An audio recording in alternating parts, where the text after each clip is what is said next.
My name is Ardy Kassakhian. I serve on the Glendale City Council.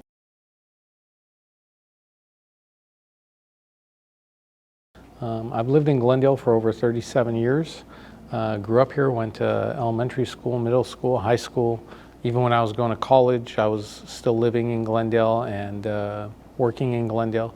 So I pretty much consider myself a Glendale native, even though I wasn't born here.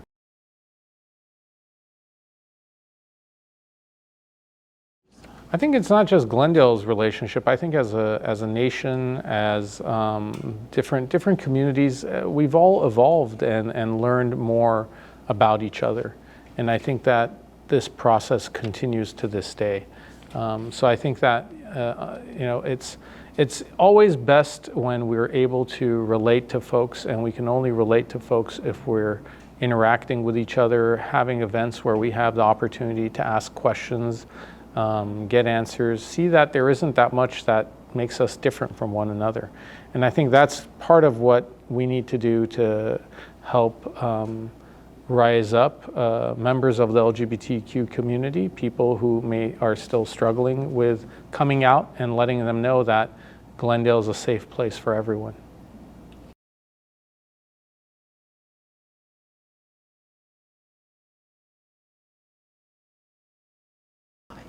So the question of whether there are places in Glendale that are safe or that are identified with the LGBTQ community is a little bit of a difficult question for me to answer, because my hope is, and I hope everyone feels this way and everyone should, that all of Glendale should be like that. No one should feel marginalized in any way wherever they live, work, go to school. So I don't know specifically where members of the community have gone to in the past to feel safe, but my goal as a council member is to make Glendale a place where everyone can feel like this is their home, regardless of who they love.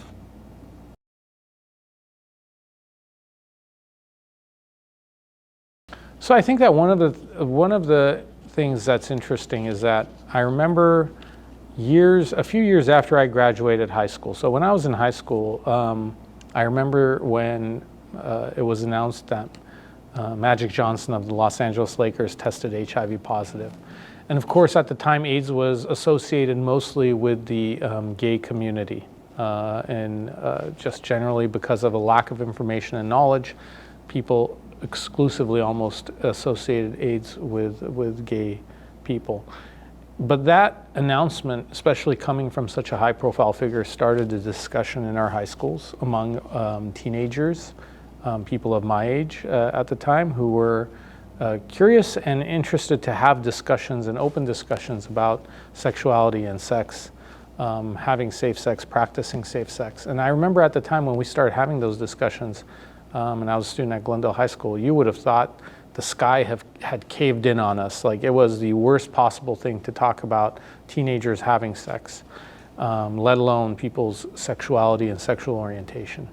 But we got past that. Nowadays, it's very common and accepted to know that it's important to teach teenagers how to have safe sex, what sexuality is. Obviously, everyone comes into that at their own time.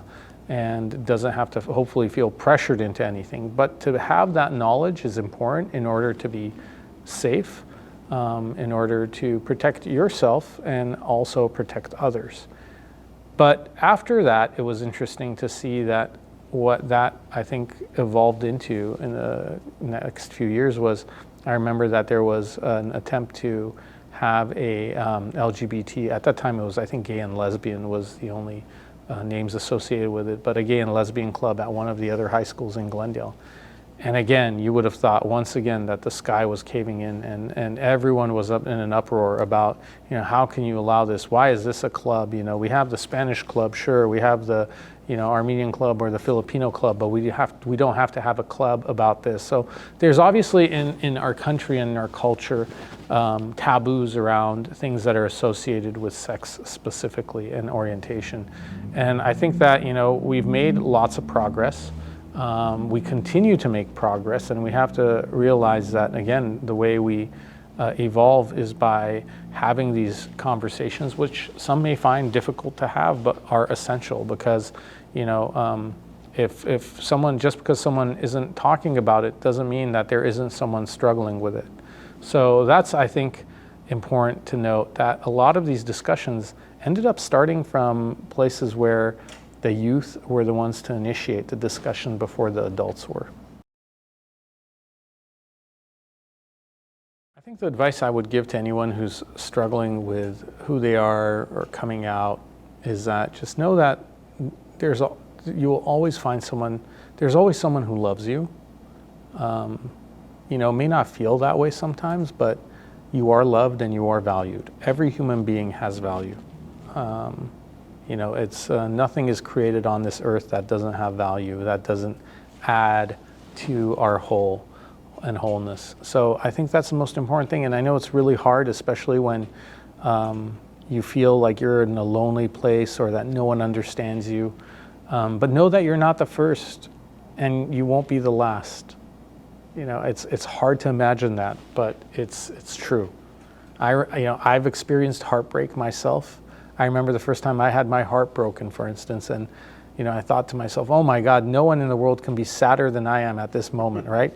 But if that wasn't true, or if that was true, then you know, there would never be any love songs written, right? It's a factor of life that, you know, this is not always an easy journey, but it's one worth having, and you're a part of the journey with all of us.